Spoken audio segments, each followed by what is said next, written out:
This is some wild news. I thought it was Darkseid.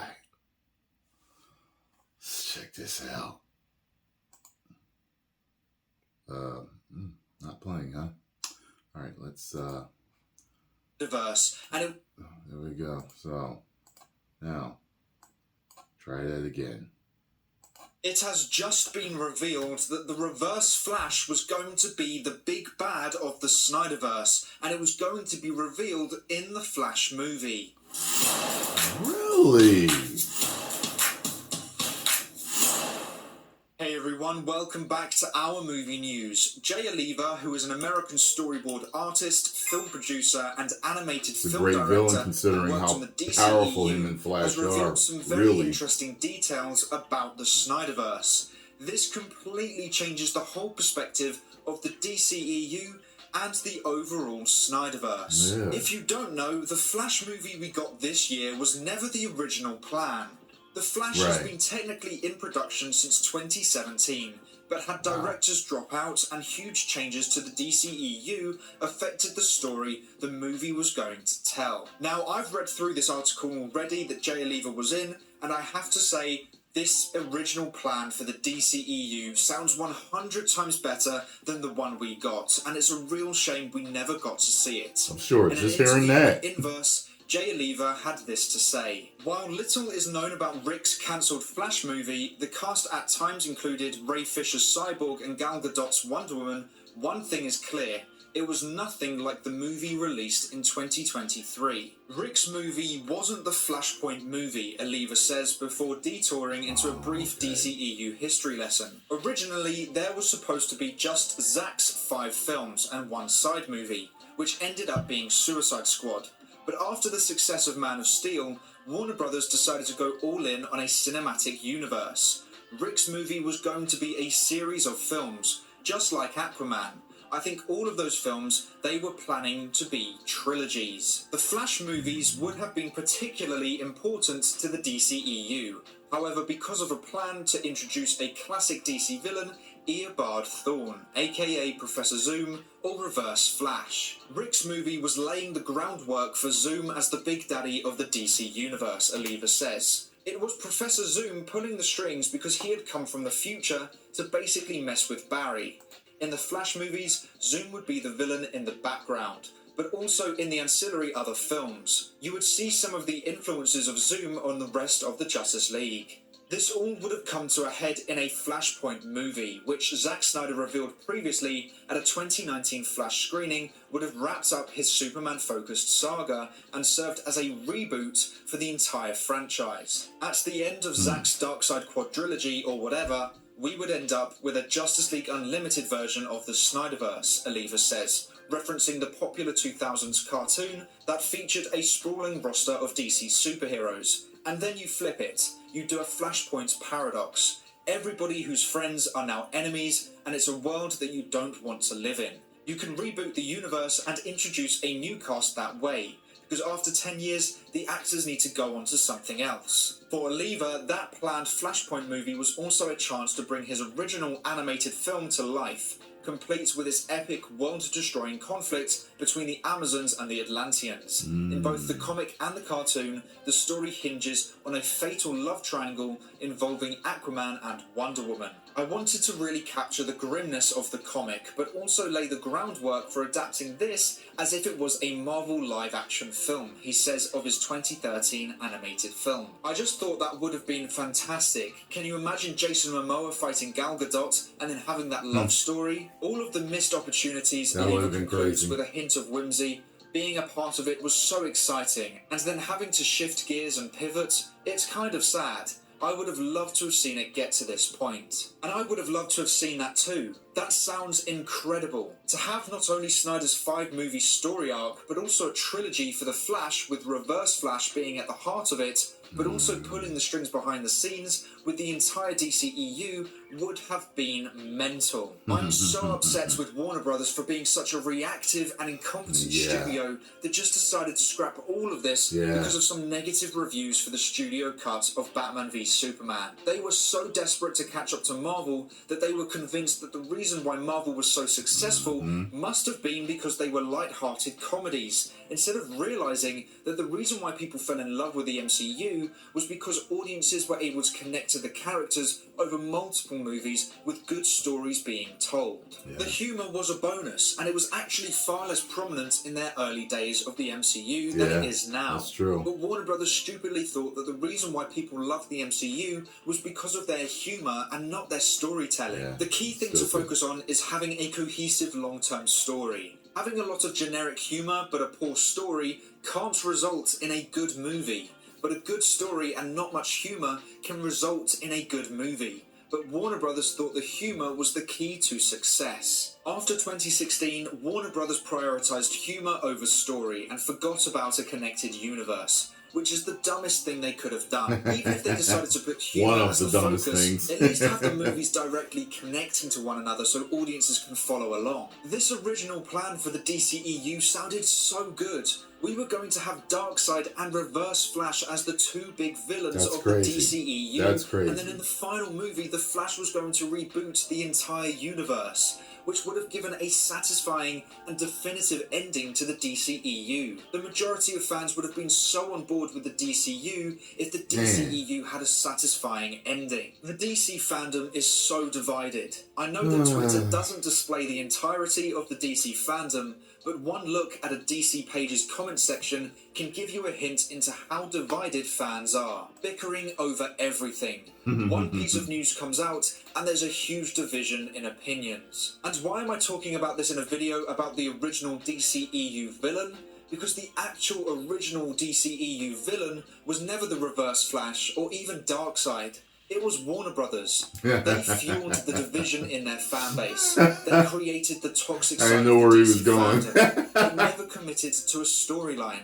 They went back and forth on their decisions. They started off with Snyder and then scrapped it halfway through, but gave enough of it that fans wanted more and then told them to move on with no respect. And now with reports like this, where people who worked on the DCEU come out and talk about what could have been, just angers fans even more.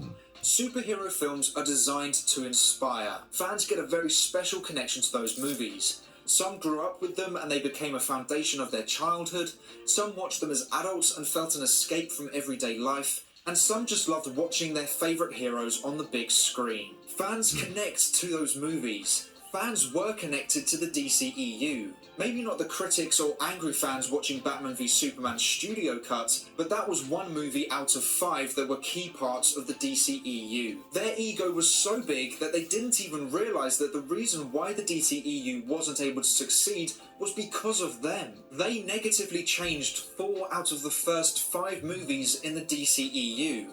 Out of Man of Steel, Batman v Superman, Suicide Squad, Wonder Woman 1 and Justice League, only Man of Steel wasn't interfered with by the studio. Wonder Woman 1 had its final act reshot by the studio.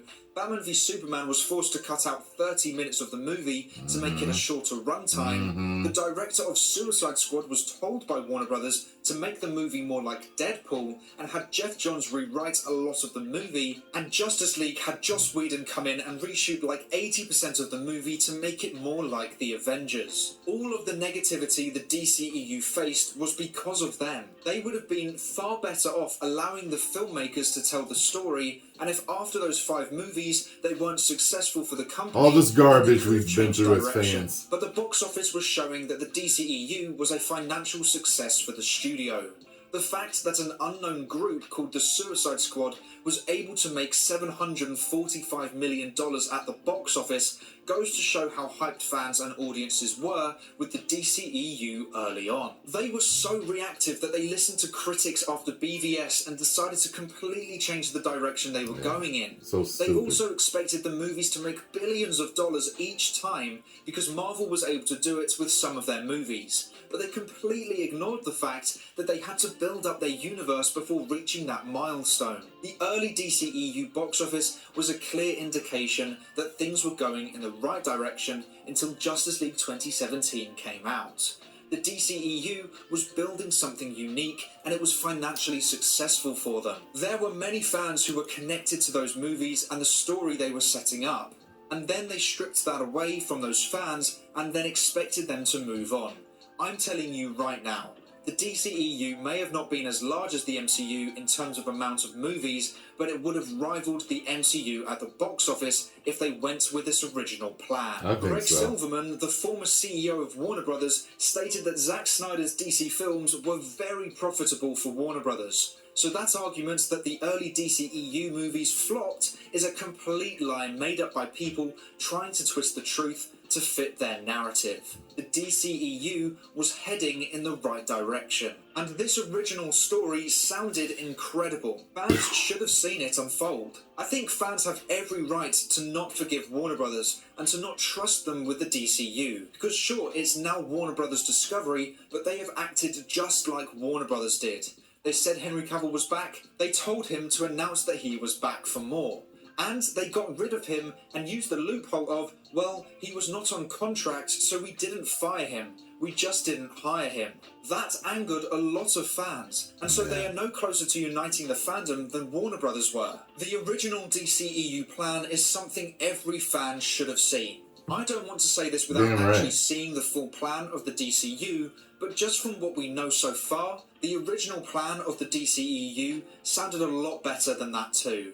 The difference is that the DCU has a larger ceiling. It has a higher potential because it's being fully backed, and we still don't know the full plan Gunn has in store for us. It looks like Gunn is looking to put smaller characters at the centre of the universe, whereas Snyder was using the biggest characters. Now personally, there's a lot of characters I don't care for in Gunn's plan. I would rather see the biggest characters at the centre, and then once you've built a solid foundation, then start integrating the smaller characters in. I think the big characters are the most popular for a reason. I think trying to build a DC foundation with half of the roster being smaller or unknown characters won't help at all, because a lot of the audience won't really care about them. I know we haven't seen the big villain for the DCU yet, or even the first film, but just hearing that we would have had Darkseid and the Reverse Flash being in the DCEU, and all heading towards a Justice League Unlimited on the big screen, and now we're going to have Peacemaker Season 2 and Creature Commandos, is so demoralising, as in the time we are seeing it. If the DCEU continued, we would be at the Justice League Unlimited phase around right now, which is what we would be looking forward to at this point in time. Now it's a half-assed reboot with Creature Commandos. The DCU might get to a part of the plan that the DCU was heading towards, but that won't be for another 10 years or so. And that's if Warner Brothers Discovery doesn't decide to change direction halfway through. I don't think we can trust them. I could very easily see them abandoning the DCU if it isn't financially successful in the first couple of years, which I can see happening. Just look at the DCEU's box office since 2019. Flop after flop. And now using smaller characters in the DCU at the start will mean this universe will struggle to get audiences in the cinema, and Warner Brothers Discovery needs money right now. But that is all unknown. We don't know for sure if the DCU will succeed or not. I hope it does, but I can't see how it will right now. Hopefully the final products speak for themselves. But what we do know is the original plan for the DCEU. Something that sounded incredible. Something I wish us fans got to see because it would have been top-tier DC stories. Maybe us fans can work together to create those stories that the DCEU was going to tell, and try and bring them to life. Some have suggested that we've been getting a lot of Snyderverse news recently, and that maybe something is going on behind the scenes. I don't think that is the case, unfortunately. I don't think they would do that sort of thing before the DCU has even come out. That wouldn't help that universe at all. But make sure to let me know what you thought of the DCEU's original plan in the comments below. But that is all for today's video. Thank you so much for watching. Please make sure to like and subscribe and turn on post notifications so you never miss a video. I hope to see you here again soon. So until then, have a great day. Bye. Let me tell you something, man. Oh, this is so maddening. I'm actually extremely just tired. You know, both sides, Marvel and DC, have pushed me to a point to where I just don't care anymore. I don't care anymore. And all as I do is I just hope for some freak event to happen and everything gets put back to normal and they start making good movies again. And Zach comes back and all that good stuff. With Zach advertising Blue Beetle, I think that means something. I think it definitely means something. Something is up. Something's in the works. Or who knows? Maybe Gunn just they know each other. Maybe Gunn just asks, "Hey, do me a solid, please. Can you please say you're going? Can you do me a little? Give me a little marketing play. Can you help me out, please, with this?" Advertise Blue Beetle, and I'll let you finish out your movies, man. Come on, hook me up. I don't know what's going on, but I think that's a good thing. With Reverse Flash being the main villain, that would have been really cool. I really like that because that dude is a son bitch. And you know what's kind of interesting, and it relates to people in the public eye, like myself and other YouTubers and influencers and celebrities and politicians and whatever. There was a comic that came out recently. It was like in my feed, and they were talking about it. And they're like, the Reverse Flash gives the reason of why he's Barry's enemy. And you know, it's because he wanted attention from him. Attention. Like a big child. He wanted attention from him. He wanted him to pay attention to him. He wanted him to spend time with him. That's the only way he could get Barry to spend time with him. That is absolutely insanity to me.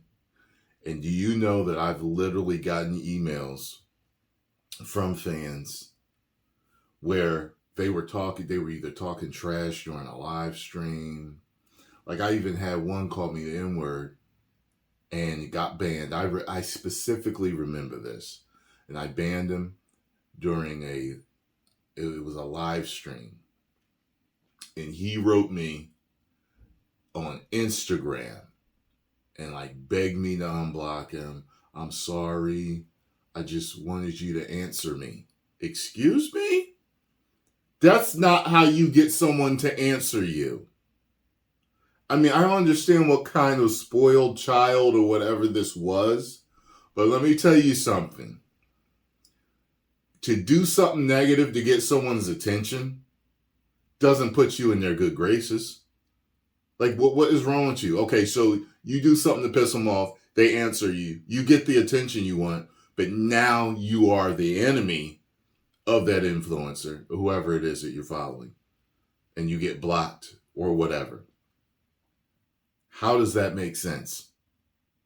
You know what I mean? I didn't unblock him either. You don't go that far. That's ridiculous. You'll just have to make a new profile because I'm not unblocking you. You want to follow me? Again, make a new profile. I mean, that insanity is, I don't think I even answered him. I just was like in awe of the insanity of that. So that's why Ice-T says that trolls are confused fans. They are. The majority of all the trolls that I've ever had were people that, quote unquote, used to watch me. And I said something that hurt their feelings or I didn't agree with something that they were gung-ho about. That's it. It's never anything else. You know what I mean? But yeah, absolutely stupid. Hashtag restore the SNYDERVERSE as usual. Let's get out the Ayer cut and all that good stuff. So, man, like I said, when I talk about things like this, it just makes me think about how many other movies and franchises throughout the years have these movie execs destroyed. And we thought that either an actor sucked because of how they cut the movie, or a director sucked because of how they cut the movie or the decisions that they made. 10 million subscribers. Woo.